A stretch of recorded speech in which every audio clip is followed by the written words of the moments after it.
阪・関西万博にご来場の皆様へお知らせです。まもなく会場全体が一つになる地球共感覚セレモニー One World, One Planet が開催されます。バーチャル万博アプリを通じて届けられた願いとともに184日間毎日続く壮大なスペクタクルが繰り広げられます。予約不要、どこからでも参加できます。いのちパークから見上げる南の空では幻想的な光のショーやシャインハットでは迫力のプロジェクションマッピングもご覧いただけます。願いを心に思い浮かべて夜空を見上げてみてください。世界が願いで一つになるまで間もなくです。Attention all visitors to the Expo 2025 Osaka, Kansai, Japan. The One World, One Planet Moment of Wishes will soon take place to unite the Expo site. Wishes from around the world will come together in the World Synesthesia Ceremony, uniting the entire venue. A grand spectacle will unfold every day. A fantastic light show will illuminate the southern night sky as seen from Inochi Park. At the Expo Hall, Shine Hut, a powerful projection mapping show awaits. Soon, the world will come together in harmony through wishes.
セレモニー One World, One Planet をご覧いただきありがとうございました。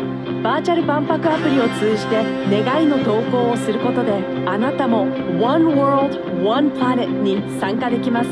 ぜひご参加ください。Thank you for watching One World, One Planet, the ceremony of the EXPO2025 Osaka, Kansai, Japan. You can participate in One World, One Planet by posting your wishes through the virtual Expo app. We hope you will join us.